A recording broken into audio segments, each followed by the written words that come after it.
Wrong number वाला प्यार episode 35। रात का समय। सविता आंटी सभी के लिए डिनर लगा देती है। आर्य तो अभी भी अपने घर नहीं गया था और माहिर उसे तो कह नहीं सकता जाने के लिए। आर्य ठहरा जिद्दी खाना खाने बैठ गया और साथ ही साथ में दिशा को भी कहा कि वह भी हमारे साथ बैठे खाना खाने के लिए।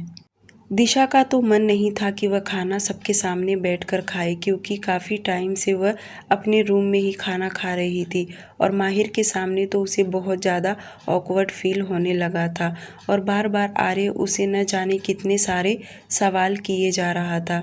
उसके कॉलेज, उसकी फैमिली पर। दिशा भी चालाक, वह उसके सवालों का जवाब उतना ही देती जितना कि देना चाहिए। दिशा अपने और माहिर के बारे में ऐसा कुछ नहीं बताई और वे दोनों किस हालात से वह मिले थे, वह सब सिचुएशन अगर कुछ बताती तो उसे सब डिटेल्स में एक्सप्लेन करना पड़ता और वह ऐसा बिल्कुल भी नहीं चाहती थी।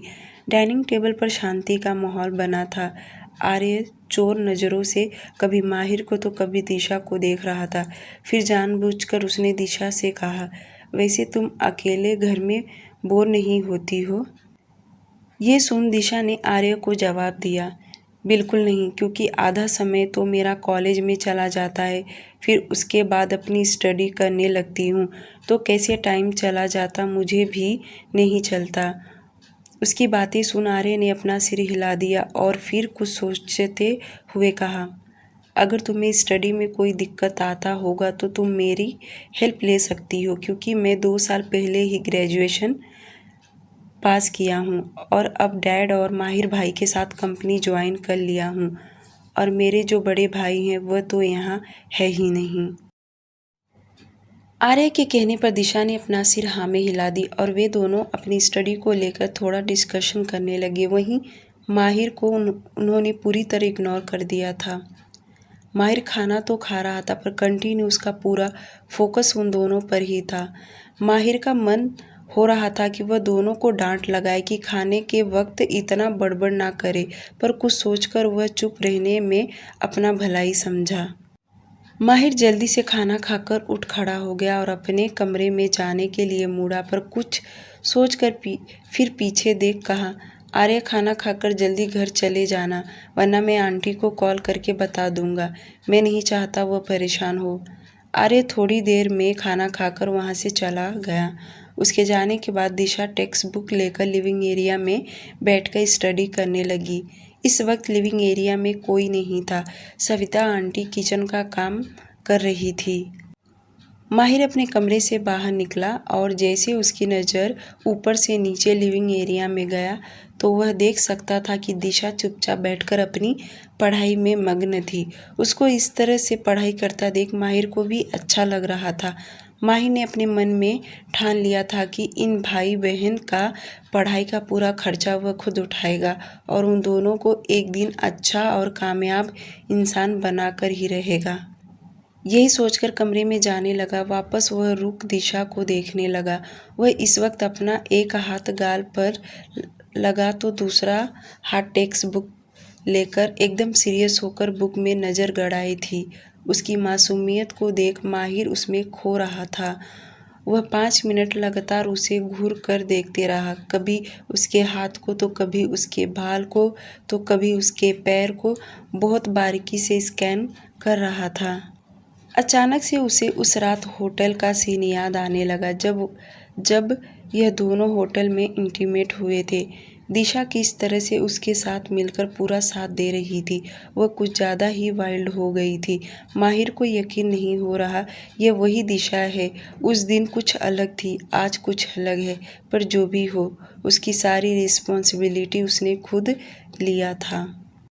दूसरी तरफ इटली रोम सिटी। रात का वक्त। अथर्व रात को जब विला आया तो सीधे अपने कमरे में गया। वह इस वक्त ब्लैक बिजनेस सूट पहना था जिसमें कमाल का हैंडसम दिख रहा था। कमरे के अंदर एंटर हुआ और उसकी नज़र शगुन पे गया जो अभी इस वक्त खिड़की के पास खड़ी होकर आसमान में चांद तारे देख रही थी। अथर्व जाकर उसके पीछे खड़ा हो गया। आज शगुन को भी महसूस हो गया कि अथर्व आ चुका है, क्योंकि उसकी स्ट्रॉन्ग परफ्यूम की खुशबू शगुन को आ रही थी और वह तुरंत पीछे पलटी। शगुन की आंखों में नमी था तो वहीं अथर्व की आंखों में चमक था। अथर्व ने उसके कंधे पर अपना हाथ रख प्यार से कहा, क्या हुआ, तुम यहाँ क्यों खड़ी हो? अथर्व ने शगुन के गाल पर हाथ फेरते हुए कहा, यहाँ खड़ा होने से अच्छा तुम टीवी देख लेती। इतना बोल अथर्व सोचने लगा कि वह ज़्यादातर क्या देखती है। फिर उसे तुरंत याद आ गया और बोला, कुछ तो तुम देखती हो ना, वह क्या सीरीज़ है? हाँ, तारक मेहता का उल्टा चश्मा। अथर्व ने ये सोचने के टाइम पर अपने दिमाग पर जोर देकर बोला था क्योंकि उसे भी इतना अच्छे से पता नहीं था। बहुत पहले उसने यूट्यूब पर सर्च करके देखा था कि यह क्या है और जो शगुन को इतना पसंद है, तारक मेहता का उल्टा चश्मा। अथर्व के मुंह से सुनते ही शगुन के होठों पे स्माइल आ गया। सीरियल के बारे में चहकते हुए बताने लगी, क्या आपको भी पसंद है? अथर्व को उसके बारे में कुछ पता नहीं था। जब शगुन को लैपटॉप में देखा करता था तभी उसने देखा था कि शगुन यह सीरीज़ बहुत देखती है, तो इसलिए उसने यूट्यूब पर सर्च किया था। बाकी उसने तो कभी देखा नहीं था। पर वह शगुन से झूठ बोलते हुए कहा, मैं बहुत ज़्यादा तो नहीं देखता, पर हाँ थोड़ा थोड़ा देखता हूँ। ये सुनते ही शगुन ने उसमें जितने भी एक्टर्स थे सबके नाम बताना चालू कर दिए, हाथी, जेठालाल वगैरह वगैरह। अथर्व को एक्टर्स के नाम तो नहीं सुन रहा था, वह सिर्फ और सिर्फ शगुन के लिप्स को देख रहा था और उसकी स्माइल खुद के मन में कहने लगा, चलो किसी वजह से इसके होठों पे स्माइल तो आया। अथर्व उसकी मासूमियत को देखकर उसमें खो सा गया। उसे भी तकलीफ होता था कि उसने उसे कैद करके रखा है, जो कि उसे भी पसंद नहीं आ रहा था, पर वह उसके प्यार ने मजबूर हो गया था, जिसकी वजह से उसे मजबूरन ये सब करना पड़ा। अथर्व ने प्यार से शगुन से कहा, 10 मिनट मेरा वेट करो, मैं फ्रेश होकर आता हूँ, फिर हम डिनर के लिए नीचे जाएंगे। उसकी बातें सुनकर शगुन अपनी टिमटिमाती हुई आंखों से हाँ कर दी। उसके ऐसे करने से अथर्व हल्का मुस्कुरा कर वॉशरूम की तरफ चला गया। शगुन का बोलना, बात करना, मुस्कुराना, यही तो अथर्व को अच्छा लगने लगा था। उसे एक नई उम्मीद जाग गई कि चलो कम से कम ये लड़की मुस्कुरा कर बोल तो रही है। क्योंकि एक दिन पहले वह जो उसने उसके साथ किया, शायद कोई और लड़की होती तो उससे बात करना तो दूर, देखना भी पसंद नहीं करती थी। बेचारी शगुन भी क्या करती, जैसा हालात उसके साथ करवाएगा वह वैसा करने के लिए रेडी हो गई। वह भी अपनी जगह सही ही है। बेचारी बगावत तो कितने बार की, पर कुछ फ़ायदा नहीं हुआ। अब उसने भी अथर्व के आगे हार मान लिए। 10 मिनट के बाद अथर्व फ्रेश होकर वॉशरूम से बाहर आया तो देखा शगुन सोफे पर बैठ कुछ गहरी सोच में डूबी थी। अथर्व बाहर आते ही बोला, इतना क्या सोच रही हो? पर शगुन इतनी गहरी सोच में डूबी थी कि उसने उसकी बातें नहीं सुनी। अथर्व उसके सामने आया और चुटकी बजाया। अथर्व के ऐसे करने से शगुन हड़बड़ा गई और अपने सेंस में आते हुए घबराते अथर्व को देखने लगी। फिर अपनी नज़र इधर उधर करने लगी। उसके माथे पर पसीने के कुछ बूंदे दिखाई दे रहे थे, जिसे देख अथर्व उसकी बाहें पकड़ के खड़ा किया और अपना हाथ फेरते हुए बड़े प्यार से कहा, क्या हुआ, तुम इतनी घबराई हुई क्यों हो? शगुन अभी भी घबराई हुई थी और अपनी घबराई हुई आवाज़ में बोली, मुझे सांप ने काट लिया तो? उसके चेहरे पर डर साफ दिखाई दे रहा था, जिसे देख अथर्व ने उसे झट से अपने गले लगा लिया और उसके पीठ को सहलाते हुए कहा, मैं हूँ ना, तुम्हें घबराने की ज़रूरत नहीं है। मेरे कमरे में मेरी इजाज़त के बिना एक परिंदा भी नहीं आ सकता है। अथर्व इतना बोल मन में सोचने लगा कि मुझे इसके साथ ऐसा बिल्कुल भी नहीं करना चाहिए था। देखा कितनी डर गई है। अथर्व ने उसे खुद से थोड़ा दूर किया और अपने हाथों में उसका चेहरा थामते हुए बड़े प्यार से कहा, तुम्हारी कमजोरी तुम्हें तुम्हारे घर वालों को और साथ ही साथ में मुझे भी पता है, पर मैं ये नहीं चाहता कि तुम्हारी कमज़ोरी पूरी दुनिया को पता चले, इसलिए तुम अब से डर से भागोगी नहीं बल्कि डर का सामना करोगी। अथर्व जिस तरह से शगुन को बोल रहा था, समझा रहा था, शगुन उसकी आंखों में देख रही थी। आज उसे पहली बार अथर्व के समझाने का तरीका बिल्कुल अलग था, जैसे उसके पेरेंट्स आज तक उसे समझाते आ रहे हैं। आज अथर्व उसे वैसे ही समझा रहा था। शगुन ने उदास मन से बोली, फिर आपने मुझे क्यों टॉर्चर किया? ये बोलते वक्त उसके एक आंख से आंसू लुढ़कते हुए उसके गाल पर आ गए। ये देख अथर्व ने अपने अंगूठे से उसका आंसू साफ करते हुए कहा, टॉर्चर के लिए सॉरी, और दूसरी बात इसमें तुम्हारा ही फ़ायदा है। जो तुम्हारा डर है तुम उस डर का सामना करो। मैं नहीं चाहता इन फ्यूचर में तुम ऐसे ही डरती घबराती छुपती रहो। वह तो एक जानवर है, तुम्हें तो इंसान से लड़ना है। शगुन ने फिर से कहा, इंसान तो अच्छे होते हैं, मेरा तो कोई भी दुश्मन नहीं है सिवाय। शगुन ने अपनी बात अधूरी ही छोड़ दी क्योंकि उसके दिमाग में एक ही नाम था, वह था अथर्व, पर उसकी जुबान पर नहीं आया। अथर्व भी अच्छे से समझ गया कि शगुन के दिमाग में क्या चल रहा है, पर उसने कुछ कहा नहीं क्योंकि वह उसे और उदास नहीं देख सकता। इसलिए उसने झट से उसे अपनी गोद में उठा लिया और कहा, चलो अब हमें डिनर करना चाहिए, तुम्हें भूख लगा होगा ना। ये बोलते वक्त अथर्व ने शगुन को कमरे से लेकर बाहर निकला। वहीं शगुन ने अपने दोनों हाथ उसके गले में डाल दी और उसे ध्यान से देख रही थी। अथर्व था ही इतना हैंडसम जो कोई भी लड़की उस पर मर मिटने के लिए तैयार हो जाए, पर हमारी शगुन तो इन मामले में अभी बहुत पीछे थी। वह तो उसके कान, नाक, बाल ये सब बहुत ध्यान से देखे जा रही थी। अथर्व का बिहेवियर भी बहुत ही स्वीट था। अब शगुन को भी उससे ज़्यादा डर नहीं लगता था, पर उसे यह बात अच्छे से पता है कि अगर उसने कोई भी गलती की तो उसे सज़ा देने में पीछे नहीं हटेगा। अथर्व उसे डाइनिंग टेबल पर बिठाया, अपने हाथ में प्लेट लिया जिसमें उसने गर्मा गर्म दाल चावल के साथ घी भी डाला और स्पून ले फूंकते ठंडा कर के खिलाता था। शगुन को एकटक उसे ही देख रही थी। अथर्व को समझ पाना शगुन के लिए बहुत मुश्किल का काम है क्योंकि अथर्व कोई आम इंसान नहीं था, वह एक पावरफुल बिजनेसमैन के साथ क्रूअल भी था। अथर्व शगुन को खाना खिलाने के बाद अब खुद खाना खाने लगा।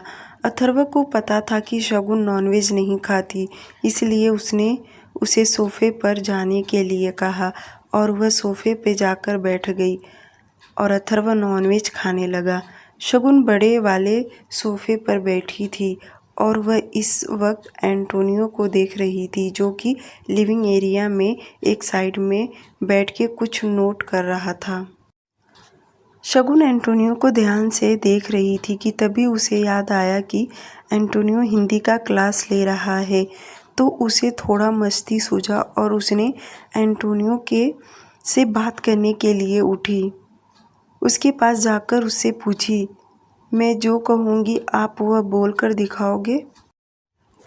एंटोनियो बहुत सारा शब्द हिंदी में बोलना चालू कर दिया था, यहाँ तक कि उसे बहुत कुछ समझने लगा था हिंदी और वह लगातार प्रैक्टिस भी कर रहा था। शगुन का यह पूछना अथर्व ने भी सुन लिया था, पर वह अपना सिर उठाकर उसकी तरफ देखा नहीं। वह अपने खाने में बिजी था और कुछ दूर पर तेजा भी था जो उसके हाथ में भी कुछ पेपर्स थे। इसका मतलब ये था कि एंटोनियो और तेजा कुछ इम्पोर्टेंट काम पर ध्यान दे रहे थे, पर बीच में शगुन उन्हें डिस्टर्ब कर दी। पर उनके बॉस की लिटिल गर्ल है तो उन्हें भी सुनना ही पड़ेगा। एंटोनियो ने शगुन की तरफ देख कहा, जी मैम कहिए। यह सुनते ही शगुन ने कहा, आप तो हिंदी बोलना सीख गए हो। एंटोनियो हल्का मुस्कुराया और कहा, I am trying my best. अच्छा ठीक है, जो मैं आपको वर्ड दूंगी वह बोल कर दिखाओगे? शगुन की बातें सुन एंटोनियो ने अपना सिर हाँ में हिला दिया और शगुन ने वर्ड बोली, कच्चा पापड़ पक्का पापड़, यह शब्द बोल कर दिखाओ। एंटोनियो ना समझी से कहा, मैम प्लीज से इट अगेन। शगुन मुस्कुराते हुए फिर से बोली, कच्चा पापड़ पक्का पापड़। एंटोनियो अपना गला साफ किया और बोला, कच्च। एंटोनियो लाचारी से फिर से कहा, ma'am please tell me word by word so that I can understand. ये सुन शगुन ने कहा, ओके तो अब स्टार्ट करो। कच्चा पापड़। एंटोनियो सेम वर्ड रिपीट करते हुए कहा, कच्छा प। एंटोनियो के मुंह से ये सुनते ही शगुन और तेजा जोर जोर से हंसने लगे। वहां पर सर्वेंट तो बहुत थे पर उन्हें तो कुछ भी नहीं समझा। वहीं अथर्व को भी अंदर से हंसी आ गया था पर अपने आप को बहुत कंट्रोल किया। पर नज़र उठाकर उसने शगुन और तेजा की तरफ देखा। दोनों इस वक्त हंसने में बिजी थे। वे दोनों एंटोनियो का मजाक बनाकर हंस रहे थे और यह किसके वजह से हो रहा था? शगुन के वजह से, पर वह कुछ नहीं कह सकता। एंटोनियो को समझ गया कि उसने शब्द गलत तरीके से लिया है, इसलिए तो यह दोनों इस तरह से हंस रहे हैं। उसे भी शर्मिंदगी हो रहा था पर उसे शब्द का मतलब नहीं पता, जिस पर शगुन ने उसे एक्सप्लेन करते हुए बोली, कच्छे को हमारे यहाँ पता है क्या कहते हैं? Men's underwear. यह सुन एंटोनियो को भी समझ गया कि उसने क्या कह दिया है। इसका मतलब उसे उच्चारण बिल्कुल भी गलत लिया, जिसकी वजह से यह लोग हंस रहे हैं। पर उसने ज़्यादा न ध्यान देते हुए वापस बोलने का ट्राई करने लगा और इस एक दो बार के बाद वह अच्छे से बोलने लगा। एंटोनियो लगातार रट लगाने लगा, कच्चा पापड़ पक्का पापड़, कच्चा पापड़ पक्का पापड़। थोड़े देर ही सही पर लिविंग एरिया का माहौल एकदम खुश मिजाज हो गया था। तेजा और शगुन तो बहुत ही हंस रहे थे, साथ ही साथ में अथर्व को भी हंसी आ रहा था पर वह हंसा नहीं। कुछ पल ही सही उसे भी अच्छा लगा कि शगुन हंसकर बोल रही है, वह हिल मिल रही है। यह देख उसे भी अच्छा लगा। थोड़ी देर के बाद जब उसने अपना डिनर फिनिश किया तो शगुन को लेकर कमरे में आ गया। कमरे में आते ही अथर्व ने शगुन को देख कहा, वैसे तुम दूसरों का मजाक अच्छा खासा बना लेती हो। ये सुनकर तो शगुन ने बच्चे जैसा फेस बना ली और बोली, मैं कहाँ किसी का मजाक बनाती हूँ। वह तो एंटोनियो ही खुद के मन से कुछ भी बोले जा रहा है। जिस पर अथर्व ने उससे कहा, अच्छा कोई बात नहीं, उसे जाने दो, चलो अब सो जाओ। शगुन तुरंत बेड पर जाकर लेट जाती है और अथर्व भी अपना सेल फोन वॉच टेबल पर रख बेड पर आता है कि शगुन कुछ सोचते हुए बोली, वैसे आप क्या काम करते हैं? ये सुनते ही अथर्व को सोचने लगा, फिर कहा, काम करता हूँ। शगुन ने कहा, पता है काम करते हो, पर क्या काम करते हो? अथर्व ने कहा, बिजनेस करता हूँ। शगुन कुछ और पूछती इसके पहले ही अथर्व उसे सोने के लिए कह देता है और उसे गालों पर हाथ फेरते हुए सुलाने लग जाता है। अब शगुन को न चाहते हुए भी सोना पड़ा और वह सो गई। नेक्स्ट मॉर्निंग इंडिया में आहूजा विला सुबह सुबह आर्य माहिर के घर आ पहुंचा था, जो इस वक्त माहिर डाइनिंग टेबल पर ब्रेकफास्ट करने बैठा था। उसे देखकर आर्य भी उसके पास आकर बैठ गया, पर अपनी नज़र अभी भी चारों तरफ घुमाए जा रहा था। पर उसे दिशा कहीं पर दिखाई नहीं दे रही थी, जिसके चलते वह जोर जोर से माहिर के साथ बातें कर रहा था ताकि उसकी आवाज़ दिशा तक पहुंच जाए, क्योंकि वह डायरेक्ट तो नहीं पूछ सकता कि दिशा दिखाई नहीं दे रही। और उसे ये भी पता था कि कुछ ही देर बाद विशाल आने वाला है, जो कि दिशा को कॉलेज लेकर जाएगा। 5 से 7 मिनट के बाद जब विशाल विला के अंदर आता है तो उसे देख तुरंत आर्य अपनी टोनिंग बदल लेता है। फिर उसे पता चल गया कि अब दिशा कमरे से ज़रूर बाहर आएगी। और वैसे ही होता है। दिशा तुरंत कमरे से बाहर आई। यह देखते ही आर्य जोर से बोल पड़ा, माहिर भाई, मॉम कह रही थी आपके लिए उन्होंने एक लड़की देखा है। वह चाहती हैं आपको जब भी छुट्टी रहे तो आप एक बार घर जाइए ताकि मॉम उस लड़की से और आपसे बात कर सके। आर्य का इतना कहना कि दिशा आर्य की बातों पर ध्यान देने लगी और माहिर की तरफ देखने लगी कि माहिर क्या कहता है। आर्य सच कह रहा है कि झूठ? दिशा को तो कुछ नहीं पता, पर माहिर अपने खा जाने वाली नज़रों से आर्य को घूरने लगा। उसे जरा भी आर्य की बातें अच्छी नहीं लगी कि वह आते साथ ये बकवास बातें करना चालू कर दिया है। माहिर को कुछ न बोलता देख आर्य आगे कहा, अगर आपको यकीन नहीं तो अभी मॉम को कॉल लगाता हूँ, आप ही बात कर लीजिए। वैसे भी मॉम आपको कॉल करके बताने वाली हैं क्योंकि उन्होंने कई दिनों से आपके रिश्ते के बारे में बात कर रही हैं। दिशा को बहुत तकलीफ़ होने लगा था ये सुनते ही और उसके चेहरे का एक्सप्रेशन भी चेंज हो गया, जो कि आर्य बड़े अच्छे से नोटिस कर रहा था। वहीं जैसे ही माहिर की नज़र दिशा से मिली जो उसे ही देख रही थी और उसके बदलते भाव माहिर ने भी नोटिस कर लिया। आर्य ने आगे कहा, मॉम बताइए या मैं बताऊं? बात तो एक ही है ना। मैंने जैसे सुना मैंने सोचा कि आकर आपको गुड न्यूज़ दे दूं। तो आपको यह जानकर कैसा लगा माहिर भाई? माहिर आर्य को डांट लगाने वाला था कि उसने दिशा को देख लिया और उसको देखते ही उसने अपना टोनिंग चेंज करते कहा, मैं आंटी से मिलकर बात कर लूँगा, तुम्हें ज़्यादा सोचने की कोई ज़रूरत नहीं है। माहिर तो कहने को कह दिया था, पर वहीं दिशा के दिल में दर्द होने लगा था कि तभी विशाल उसे दिशा के पास आकर कहा, दिशा मैडम चलिए, टाइम हो गया है। दिशा ने विशाल से बोली, बस 2 मिनट में आई, और वह दौड़ते हुए अपने कमरे में आ गई। अंदर आते ही वह दरवाज़ा बंद कर रोने लगी। उसे पता नहीं क्यों अंदर ही अंदर तकलीफ़ हो रहा था। वह ऐसे ही 5 मिनट तक रोती रही, फिर अपने आप को शांत किया और कमरे का दरवाज़ा खोल बाहर निकली और बिना किसी के तरफ देख विशाल के साथ चल दी। माहिर उसे ही देख रहा था और वह बड़े अच्छे तरह से समझ गया कि दिशा कमरे के अंदर क्यों गई।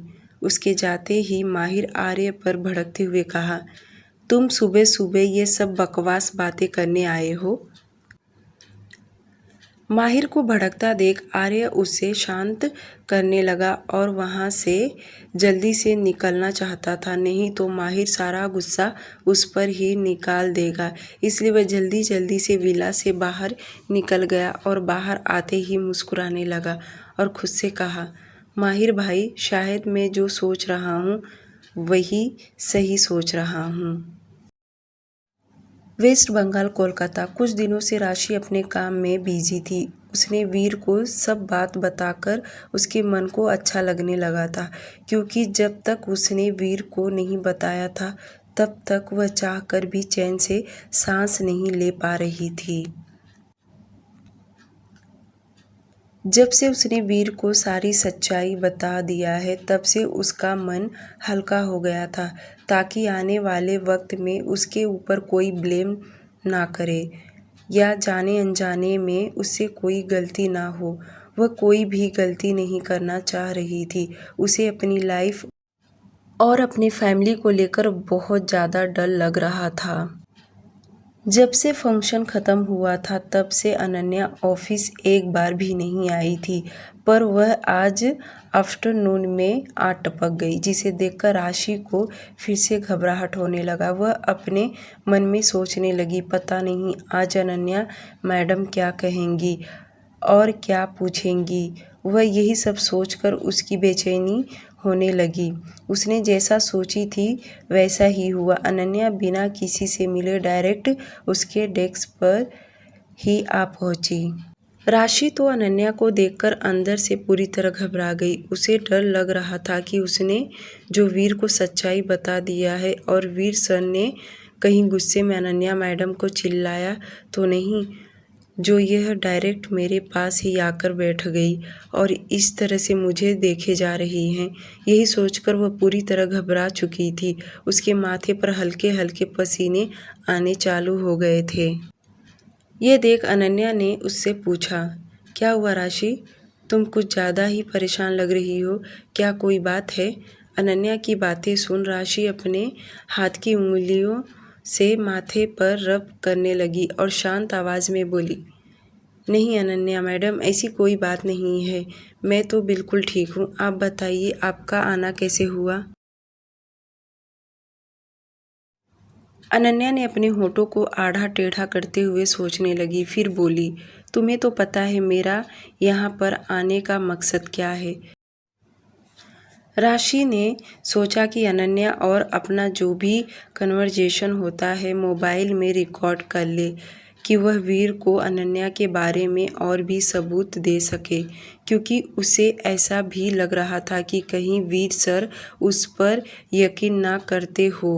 और राशि ने जैसा अपना मोबाइल हाथ में लिया कि अनन्या उसके हाथ से मोबाइल ले साइड में रख दी और बोली, पहले तुम मेरी बात पूरे ध्यान से सुनो। अनन्या ने जिस तरह से उसका मोबाइल छीना, राशि तो घबराहट के मारे डरने लगी। उसका हार्ट बीट तेजी से बढ़ने लगा। उसे तो डर लग रहा था कि कहीं अनन्या को पता तो नहीं चल गया कि मैं उसके साथ ही डबल गेम खेल रही हूँ। और वह हकलाती हुई आवाज़ में अनन्या से बोली, हाँ अनन्या मैडम बताइए, आप क्या बताना चाहती हैं? अनन्या ने राशि से कहा, यहाँ नहीं, कैंटीन में चलो, वहाँ चलकर बातें करते हैं। दोनों कैबिन से निकलकर कैंटीन में आकर बैठ गई और राशि ने हमेशा की तरह दोनों के लिए कॉफ़ी ऑर्डर की। राशि बेमन से अनन्या से वापस पूछी, तो बताइए अनन्या मैडम, आप क्या बताना चाहती हैं? जिस पर अनन्या ने बोली, देखो राशि, तुम्हें अब मेरी मदद करना ही होगा। तुम अब और टाइम नहीं ले सकती। तुम समझ रही हो ना मेरी बात?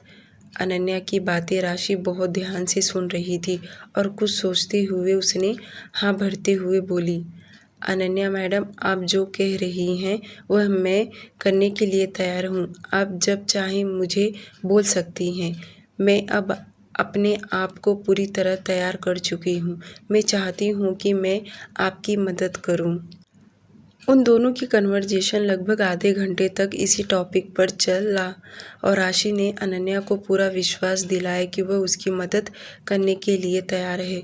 उसने अपने आप को पूरी तरह तैयार कर चुकी है। पर अनन्या को उस पर पूरा यकीन हो गया कि राशि इस झमेले से उसे जल्दी से बाहर निकाल देगी। वह तो अपनी चेयर से उठ के राशि को गले लगा ली। राशि ने अनन्या से आगे बोली, अनन्या मैडम, जिस दिन यह काम करवाना होगा प्लीज़ आप मुझे 2 दिन पहले बता दीजिएगा ताकि मैं अपने घर पर झूठ बोल सकूं। ये सुनते ही अनन्या स्माइल करते बोली, ऑफ कोर्स डियर, मैं तुम्हें उससे पहले ही इन्फॉर्म कर दूंगी। राशि भी स्माइल करते हुए अनन्या को हैंडशेक देने लगी।